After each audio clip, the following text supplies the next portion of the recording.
नमो नारायण जी, श्री राधे। मैं एस्ट्रो प्रणव ओझा आप सभी का हार्दिक स्वागत एवं अभिनंदन करता हूं हमारे यूट्यूब चैनल भाग्य नेत्रम में। हमारे पहले वीडियो में मैंने स्वयं का और भाग्य नेत्रम का संक्षिप्त परिचय दिया था। उसके बाद क्रमशः आप सभी को व्रत व राशियों के विषय में जानकारियाँ उपलब्ध कराई गई थी। तत्पश्चात मेरा एक वीडियो आया था जिसमें मैंने बताया था कि हमारे द्वारा किए गए पूजा पाठ, व्रत, अनुष्ठान इत्यादि फलदायी क्यों नहीं होते। आज भी हम उसी विषय पर चर्चा को आगे बढ़ाएंगे।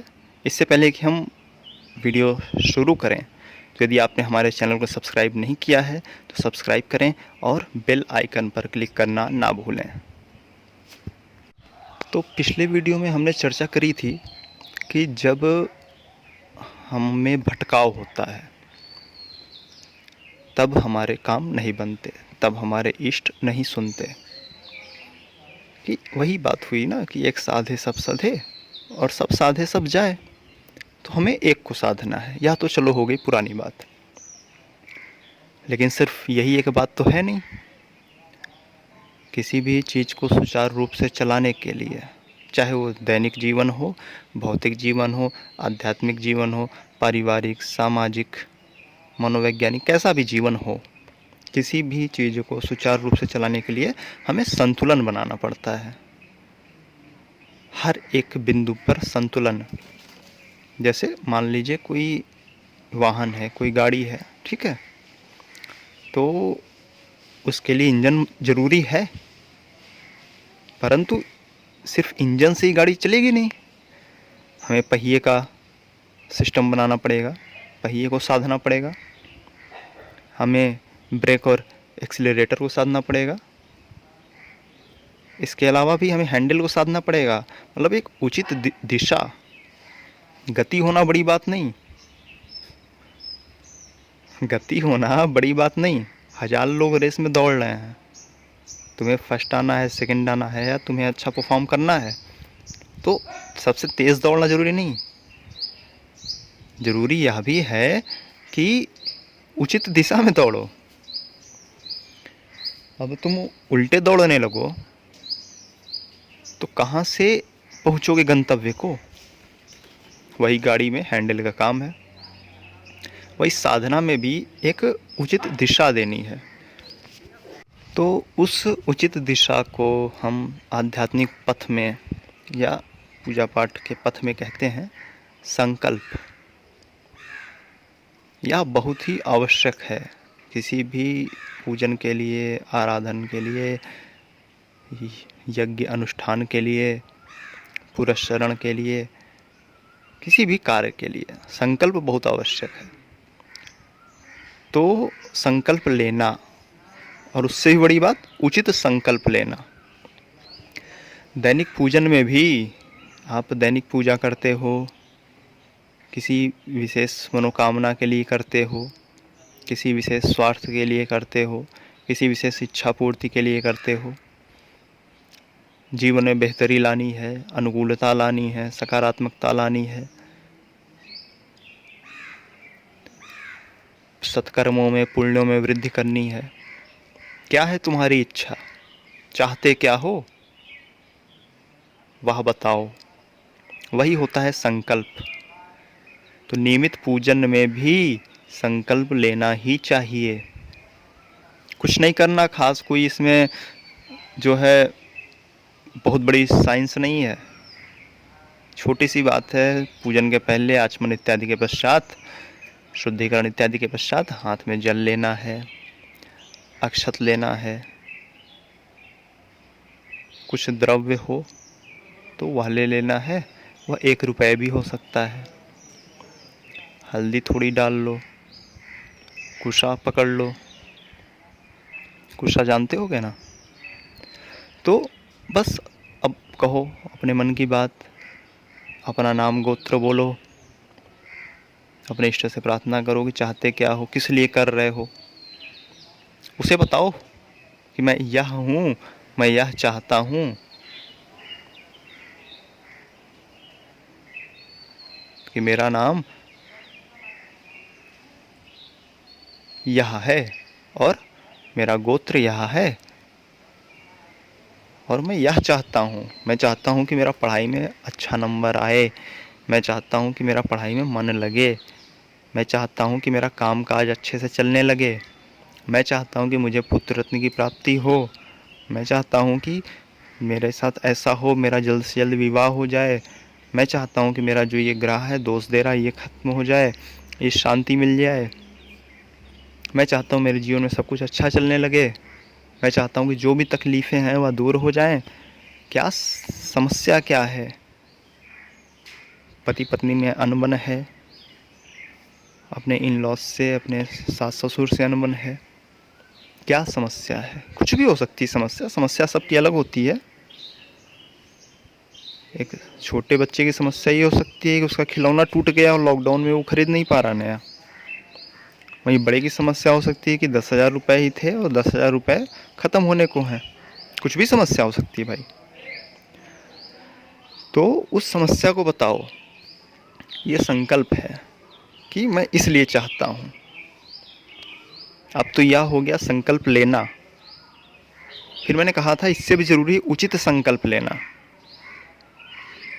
अक्सर होता क्या है कि हमने पूजा तो करी 11 पाठ, 11 पाठ भी बहुत बड़ी बात है, नहीं तो अक्सर एक पाठ पे ही लोग निपट जाते हैं। कहते हैं देवता इतने प्रसन्न हो जाइए है ना। तो हम समुचित करें, वो कैसे होगा? वो ऐसे होगा कि जब हम संकल्प ले रहे हैं तो जो हमारी इच्छा है हम वही मांगें। हम प्रभु कृपा हमने जोड़ लिया, बहुत अच्छी बात, हमने शरणागति जोड़ ली, बहुत अच्छी बात, भक्ति जोड़ ली, ये तो मान लो कंपलसरी है, ये जोड़ना चाहिए सबको मेरे हिसाब से, क्योंकि ये रहता है तो काफ़ी सारी चीज़ें अपने आप मैनेज हो जाती हैं। इसके अलावा फिर जो आप चौथी चीज़ जोड़ो, वह चौथी चीज़ यह जोड़ो कि आपको जो चाहिए, बस इतना ही, और कुछ नहीं। नहीं तो पुत्र पौत्र आदि सुख संपत्ति ऐसा भी हो जाए, वैसा भी हो जाए, ये भी काम बन जाए, वो भी काम बन जाए, सब कुछ होने लगे, नात पनात हमारे सब अच्छे हो जाएं। नहीं, ऐसा नहीं करना। फल चाहते हो तो कोई विशेष फल है तो नहीं, तो ठीक है, अगर मस्ती में है तो ठीक है, प्रभु आप सब पर कृपा करते हो, हम पर भी करना, हमारे परिवार पर भी करना, यह संकल्प पर्याप्त है, इससे भी काम हो जाएगा। लेकिन जब कहना है कोई विशेष मनोकामना तो संकल्प कहना पड़ेगा। अक्सर होता क्या है, मैं अपनी बात बताऊं जो मैंने अपने अनुभव में जानी अब तक, कि पूजा पाठ अनुष्ठान बहुत से लोग हर तेरस को अभिषेक करते हैं, बहुत से लोग हर पूर्णिमा को कथा सुनते हैं, बहुत से लोग इस तरह से अन्य अन्य कुछ विशेष करते हैं कि सत्यनारायण भगवान कथा हो गई, अभिषेक हो गया, है ना। तो होता क्या है, संकल्प लिया, संकल्प में सब कुछ जोड़ दिया,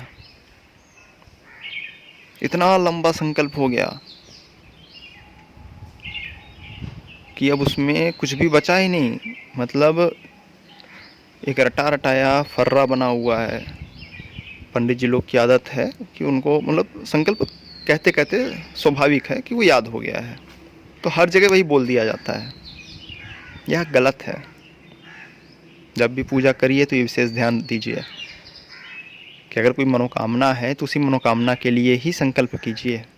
संकल्प जितना सूक्ष्म होगा, जितना छोटा होगा, उतना ही बेहतर होगा। संकल्प बाण की नोक है, वह बुलेट है,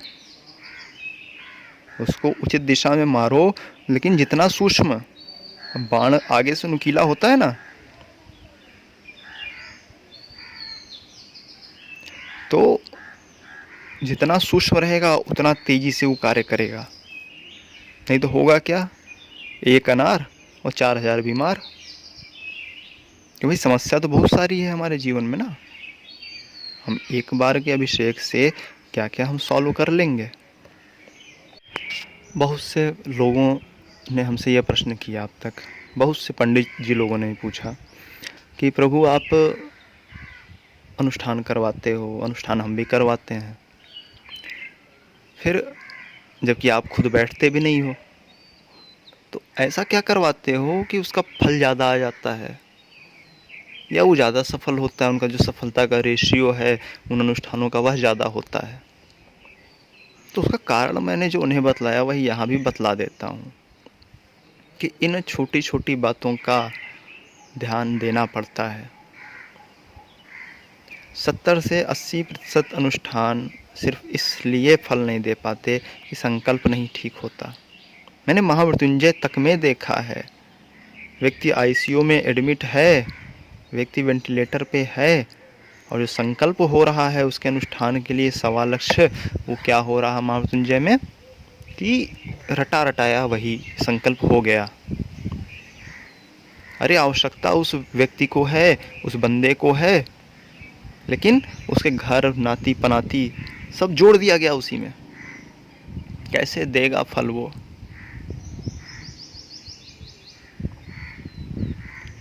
तो यह ध्यान देना है। दूसरा, एक नियमित पूजन में ध्यान देना होता है निरंतरता, कि कोई भी चीज़ हम कर रहे हैं तो प्रयास करिए कि उसी टाइम पर रोज़ हो। अगर आपकी डे नाइट शिफ्ट बदलती रहती है तो अलग बात है, बाकी प्रयास करिए कि जिस समय पे आप पूजन कर रहे हो उसी समय के आसपास नियमित हो और निरंतर होता रहे। या नहीं 6 दिन किया और आज संडे है। संडे तो हमारा आपका है ना। अगर आप प्रकृति की उपासना कर रहे हैं तो प्रकृति के नियम से चलिए। प्रकृति में सूर्य तो संडे के दिन ऐसा थोड़ी ना है कि वो 8 बजे सूर्योदय होगा। क्यों? क्योंकि संडे था। या जो पौधे ऑक्सीजन बनाना शुरू करेंगे वो थोड़ा देर से करेंगे, भाई आज संडे है थोड़ा आराम कर लो, आज छुट्टी है। हाँ, आज क्या है, सेकंड सैटरडे है। ऐसा तो होगा नहीं। तो निरंतरता का भी ध्यान रखो, अगर हो सके तो निभ जाए तो। इनसे क्या होता है कि काफ़ी कुछ आसान हो जाता है। ये छोटी छोटी चीज़ें हैं, लगता है कि इनसे कुछ होगा नहीं, ये सब ऐसे ही रद्दी बातें हैं, लेकिन जब आप अपनाओगे जीवन में, करोगे, धीरे धीरे अनुकूलता आती है। कोई भी चीज़ करो नियमित करो, निरंतर करो। इसके अलावा तीसरा पॉइंट जो है, पहला क्या था? पहला था संकल्प का अभाव रह जाता है इसलिए। दूसरा क्या था? दूसरा था निरंतरता का अभाव हो जाता है। अब तीसरा यह है कि समुचित मात्रा का अभाव। यह बहुत ही इम्पोर्टेंट बात है। कैसे भाई? देखा होगा तुमने कि बच्चे को गोलियां नहीं दी जाती, टैबलेट्स नहीं दी जाती, उनके लिए सिरप होता है, ड्रॉप होता है, इससे काम चलाया जाता है जब वो बीमार होते हैं। क्यों? क्योंकि उनके लिए वही मात्रा पर्याप्त है।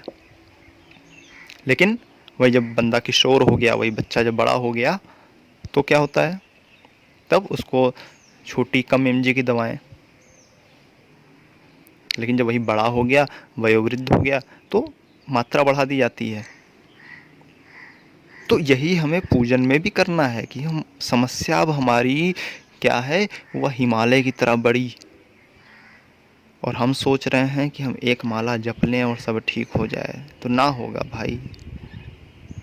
ठीक है, मानसिक संतोष के लिए कर लो तुम, ठीक है, कोई मना ही नहीं, लेकिन फल की उम्मीद मत करो और फिर निराश होने पर देवता को मत दोष दो, इष्ट को मत दोष दो कि कुछ होता हुआता नहीं।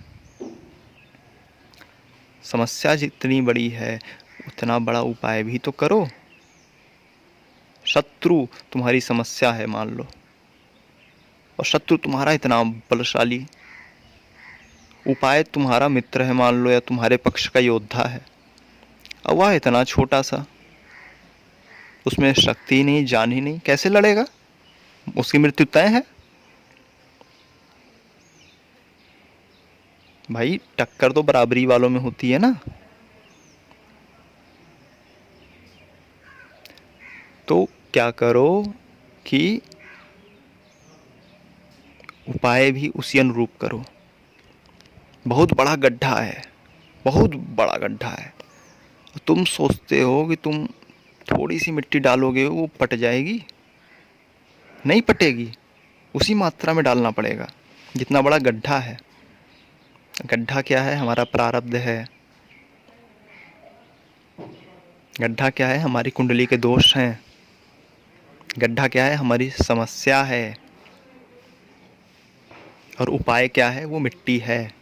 पूजा पाठ अनुष्ठान क्या है? वो मिट्टी है। अच्छे कर्म क्या है? वो मिट्टी है। इनसे बदलता है भाग्य। सिर्फ भाग्य बदलेगा, भाग्य बदलेगा, बातें करने लगो, सोचो कोई आएगा अलादीन का चिराग देगा और घिस दोगे, तो ना भाई, मैं तो ना दे पाया आज तक ऐसा अलादीन का चिराग किसी को। सच्ची बात कह रहा हूँ, खुले मंच से कह रहा हूँ।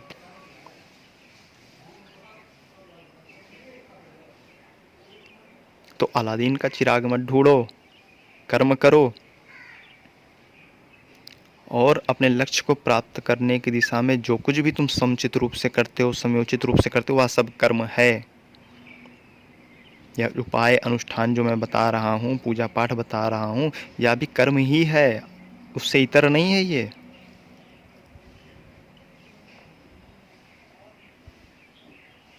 तो कर्म पर ध्यान दो। जितनी बड़ी समस्या हो उतना बड़ा उपाय करो।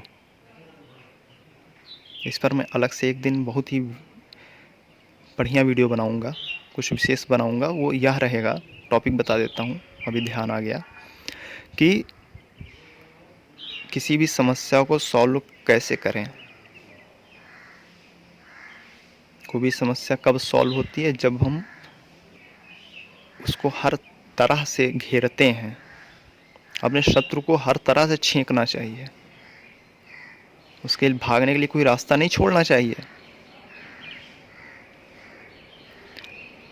तो फिर समस्या को भी हम हर तरह से डील करेंगे। इस पे बात करेंगे कभी।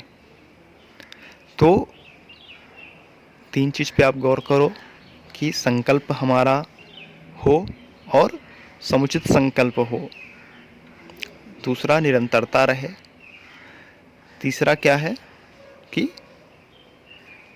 तीसरा यह कि हमारी समस्या के अनुरूप ही हमारा समाधान भी हो, बल्कि समाधान बड़ा हो। समस्या से हारे ना, वो जीत के आए। अब व्यक्ति वेंटिलेटर में पहुंच गया है, आईसीयू में वो अपनी जान के लिए जद्दोजहद कर रहा है, और आप क्या कर रहे हो? उसके बाद 51,000 या 1.25 लाख महामृत्युंजय करा रहे हो। नहीं फिट बैठेगा, और नहीं फिट बैठता, देखता हूँ मैं। तो अगर यह कब काम करेगा? 1.25 लाख यह काम करेगा जब हमने बीमार होने के पहले पंडित जी ने बताया कि ये वर्ष खराब है, तब आपने उसके पहले करा लिया, तब यह कुछ काम कर जाएगा। लेकिन जब सिर पे पड़ गई है तो मात्रा ज़्यादा लगानी पड़ेगी। चतुर्गुणा कलयुगे कहा गया है। कोई भी पूजा पाठ हो, अनुष्ठान हो, जप तप व्रत हो, नियम हो, उपवास हो, क्या करना पड़ेगा? 4 गुना करना पड़ेगा, तब फल मिलेगा। तो तुम सोचो कि बैठे बिठाए हो जाए, क्यों हमने शिवलिंग पे जल चढ़ा दिया। देख प्यारे, एकदम सच्ची बात बताता हूँ, गौर से सुनियो।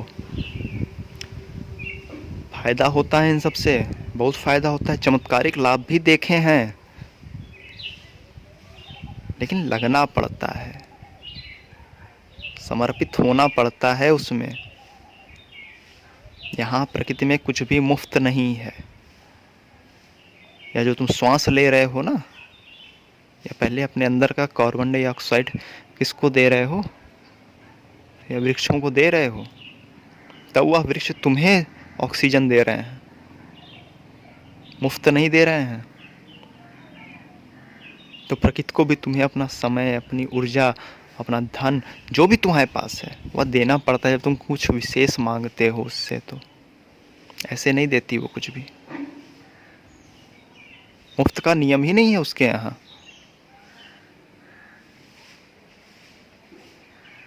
तो बातों को गौर करो।